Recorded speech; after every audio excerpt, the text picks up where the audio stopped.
Hi, welcome to Neural Search Talks in the SIGIR 2024 series. I'm here on the call with Ronak Pradeep, fourth year PhD student at the University of Waterloo, working on neural information retrieval in general. Welcome on the show, Ronak. Yeah, it's nice that you can have me here, Jakob. So, how did you? What was kind of your impression of SIGIR this year? I think it's nice to see a lot of evolving trends in SIGIR over the years. So I think that the fact that large language models have, made its way well into the conference now, and you can see them even have a specific day where the LLM day, where there was a lot of interesting talks on how large language models fit into this whole new age of IR is very interesting to see. So I think that given that there's also been like some level of scrutiny about like how large language models have a role to play, especially in the evaluation side, I think there was a lot of interesting discussions here with looking at LLMs as a judge, or even like automatically generating relevant judgments with LLMs is it's very interesting to see the kind of things people are looking at, and also with a grain of people are definitely very cautious with the implications of these. So it's nice to see that I guess this Gaia community exploring into this whole new space. Yeah, and so there was indeed a special day on large language models. And what was nice to see, I thought, is that really kind of it wasn't just about information retrieval. It was also about the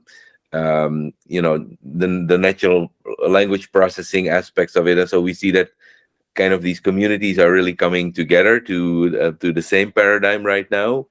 What are, in your view, like the special aspects of information retrieval that make us need a different perspective on large language models? I see. So I guess the information retrieval problem to some degree lends itself to very different kind of labels from what you would generally expect in natural language processing. So I guess given that it's often very hard to have a human go and label each query passage pair, as the fact, given the fact that the corpora can be very big, the fact that LLMs can perhaps take this to scale is something interesting, given that we're often bounded by how much humans can actually go and evaluate, but humans still serve as good calibration, I would say, to help inform these large language models into giving good relevance judgment. So I think that there is definitely, some things both can gain from each other. We can scale things up perhaps with large language models, but at the same time, we need to, I guess, to a better degree, understand what these LLMs are actually doing when it comes to tasks like relevance assessment. Besides this, I definitely do think that LLMs in general are evolving to, the whole generative search paradigm, not generative retrieval, but you have people like Google and Bing and Perplexity all having like RAG answers. Yeah. So the whole paradigm of having a RAG generated answers, it still relies on information retrieval. So it's good to see that the community is like still very, very important. And I think information retrieval probably even plays like a bigger role in like getting the exact documents you need. But after that, I think the fact that these large language models can synthesize across different documents is very interesting to see. So I think that these two communities are gaining a lot from each other. Yes. Yeah, so indeed, RAG, or Retrieval Augmented Generation, has kind of served as a information retrieval 101 for much of the world's developers, right? Everybody's working in that paradigm now.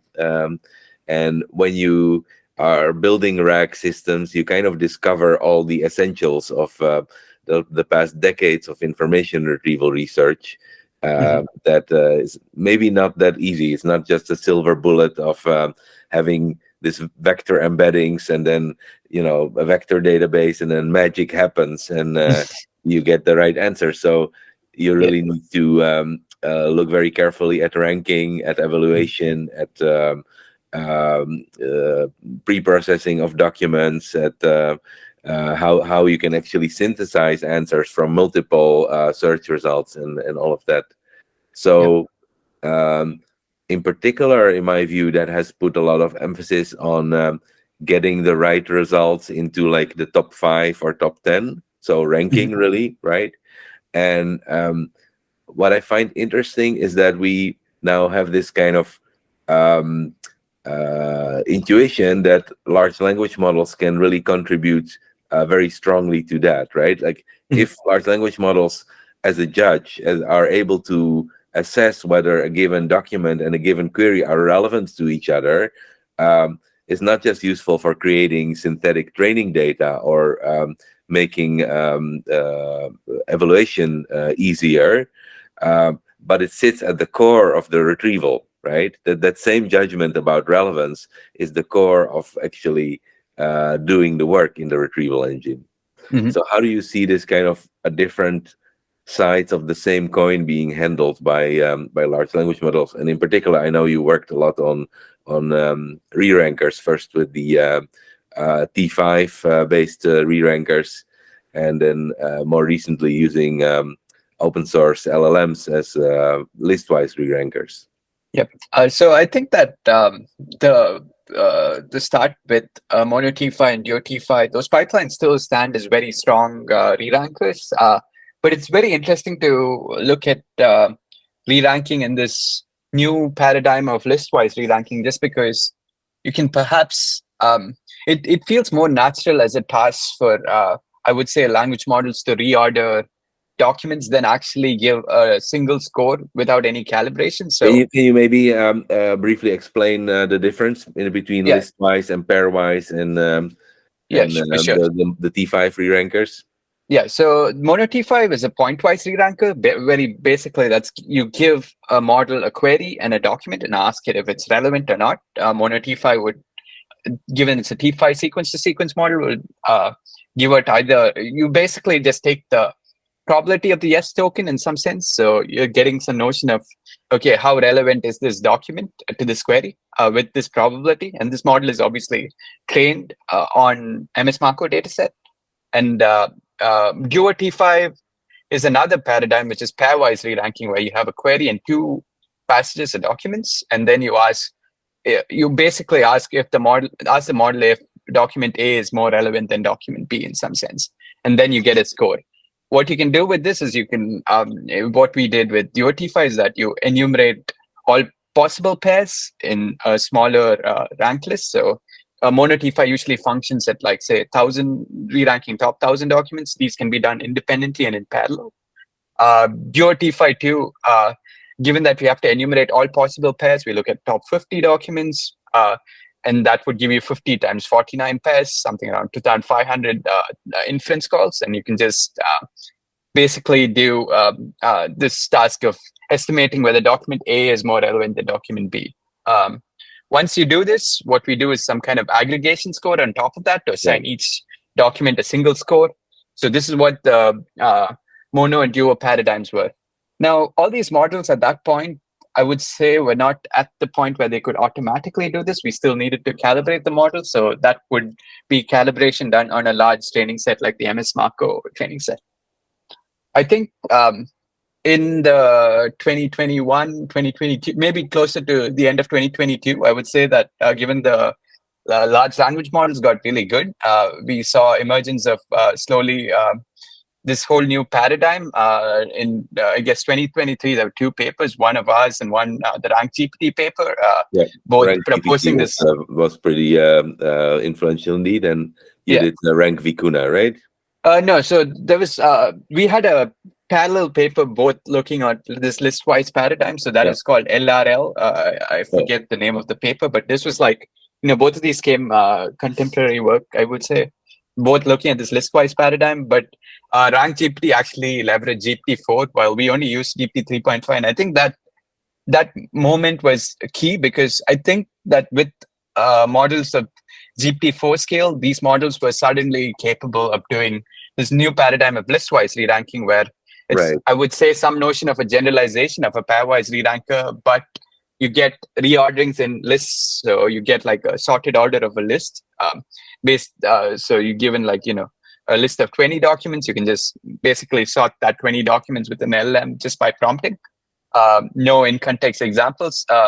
It could be argued that perhaps LLMs have seen the MS Marco dataset in some form. I'm not going to go into that, but I would say that this paradigm seemed more natural. I would say it's more natural to us too, to give preferences of, okay, this document is more relevant than this document, as opposed to actually giving like a single document a score.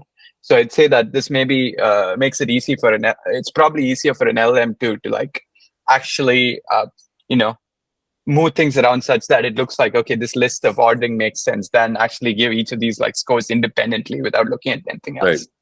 Yeah, so I think that's probably why this model was successful. I would say we found that with Rank GPT-4 release, we found that in tech last year, we submitted tracks with Naver. So it was at Carlos, and we looked at how we had this elaborate multi-stage pipelines built out, and we had so you'd assume like an ensemble of first stage retrievers, followed by an ensemble of monode pointwise models, followed by an ensemble of pairwise models.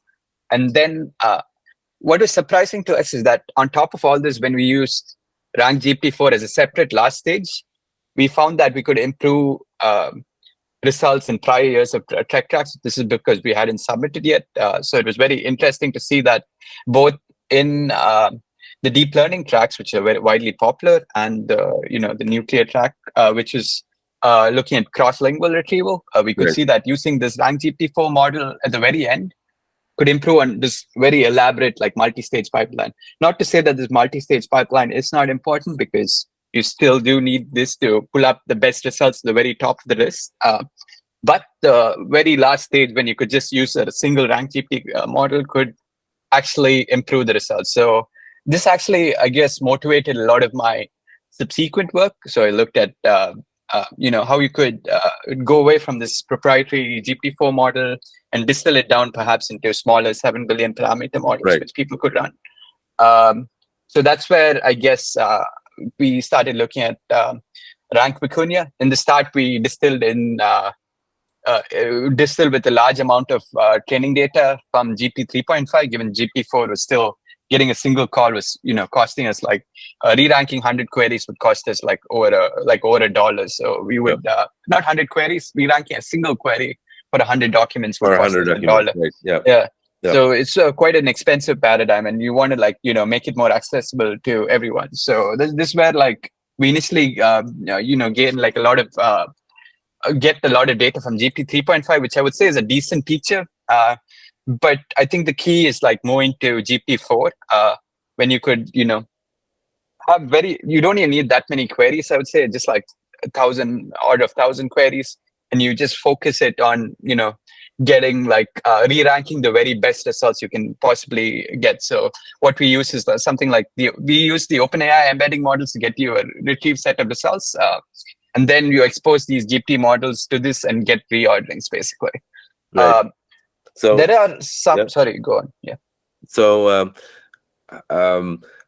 how many, like, what is practically actually feasible there? Because obviously a ranking system also needs to be kind of fast, right? And regardless of the cost, the latency is really, I think, the limiting factor. So how do you see these kind of models being deployed in production use cases where how many how many top K results is it actually feasible to re-rank them using this kind of LLM listwise approach? So I would say yes, these LLM listwise approaches are definitely a lot slower, especially when you see the whole approach we took to, I guess at the early stages, these models were limited still by having a context of 4,096 tokens, I would say. So at that point, when we were re-ranking a list of 100 documents, we would do some sliding window approach, and this is not parallelizable at all. So we'd go from the end to the start, basically, yes. And so we keep pulling up like 10 documents and then progressing. So you just get like a very slow method to doing this. Actually, in SIGIR this year, there was top-down partitioning approach. I'm not sure if you check that out, but it's basically doing one call and in the start of the rank list, and then you just basically can find a pivot element, and then based on that, you know, try to parallelize this approach much better. And they find like you can get a lot of the effectiveness of rank Zephyr. This is a paper by Andrew Perry and Sean, basically looking at this approach. So I think that there are some ways in which you can try to like squeeze out the I would say how fast these systems are, but I would still say these are slower systems. Given that I would say some people are getting more used to the slower paradigm, maybe, you know, with like streaming ChatGPT or something, maybe it's okay, but I would still say that they form better use perhaps as teachers, which you can perhaps distill down to something like, models, eventually. Yeah, that's right. And I mean, we did try distilling to, you know, a T5 model and the sort. So I do think there's like a lot of work which you can do trying to bring it down to the size, not just the size, but also different paradigms. So list-wise in itself, I would say is a problem because it's like slower, but perhaps you could go down to point-wise or even like parallelize, even a pairwise thing, you can perhaps like parallelize it if you could, like if you have like a lot of compute, you could parallelize it. So this approach of like distilling these large models into a smaller, more efficient models, that's very interesting, right? But when we kind of look at the, I mean, in some sense, the larger models are then generating this training data for the smaller models, right? That's right. But the training data themselves is very noisy because the judgments of the large language model, even of the most powerful ones, still differ from human judgments, right? It's not like a really clean golden standard type of benchmark data. So when you do this kind of distillation, don't you risk also kind of distilling the noise and the bias with it into the smaller models? What would be your approach to kind of make sure that these smaller models are really performant by training on very clean data? Yeah. So this is a very good point, and I do think that you know, one of the biases we saw with the earlier GPT models was that when you shuffle the input ordering, the model reorderings would be very different sometimes, and the efficacy would often drop a lot. Even when we're distilling position bias. Yes, exactly. So these models are definitely prone to lost in the middle effects. Even if they say like it's better now, I would say that there's still perhaps some level of it still seeping into the models. And regardless, the model is unlikely to be very consistent if you shuffle the input. So this is, I think, definitely some issues with large language models, like, you know, even GPT models. What we did was we specifically tried to filter out a lot of this. Firstly, like, you know, bad reorderings, like something which did not like fit the entire paradigm we were expecting in the prompt output. We basically just like disregard those, and we tried to basically inform even like given that I would say these models are better when you have a very good, like I would say a GP model is given that it's like conditioned to the point where if you have like your ranked list of results in an ordering which is already good, it would give you a better reordering. So if the ordering, like I said, is shuffled, it would not be as good. What we do is in our smaller student models, we expose it to two tasks. One is the regular ordering to reordering, but also the shuffled ordering notion. So we could basically shuffle a bunch, you know, have different input orderings and make sure that the model is understanding more, okay, I need to generate this output ordering. So we hope that doing this can perhaps add some stability, and it actually does. We see that in results, our models are less susceptible to changes in the input ordering from models like models like GPT. Kind of regularization term to your training loss in some sense. Yes, exactly. So it's like looking at it in a different way of like, I guess, how to gather like good training data so that you can regularize this. I mean, there is still perhaps biases of these models seeping in. How do you actually deal with this remains to be seen, but it's definitely like some of these things you can perhaps do this kind of data augmentation, perhaps also like, you know, you can also have like more complex tasks, selection tasks, perhaps, and all that to perhaps guide the models better. All right. So thanks. That's really cool and interesting. Um, Maybe to wrap up, what are some other hidden gems that you discovered in the SIGIR program? What were some of your personal highlights from the papers that you um, looked at there? Yeah, so I think a lot of these sessions were very interesting to go through. Omar had a very nice and crisp talk about how DSPy has what role it has to play in this uh, search age, I would say.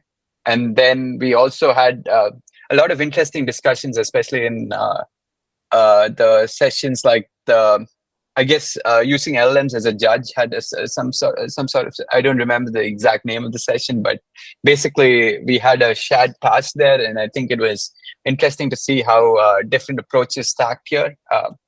So yeah, I think that just the discussions there were very insightful, and they went through all the possible things, and definitely there's a lot to be careful with, like with these LLMs generating relevant judges. Uh, but I think they do definitely inform where, like at least having a good notion of what is missing, what needs to be done is nice for the community, and hopefully we can build better LLM judges. Yes. Great. So with that, I want to wrap up this interview. Thank you, Ronak, for sharing your perspective on SIGIR and on the field of neural IR in general with us. It was nice talking to you too. It was definitely very nice bouncing off things.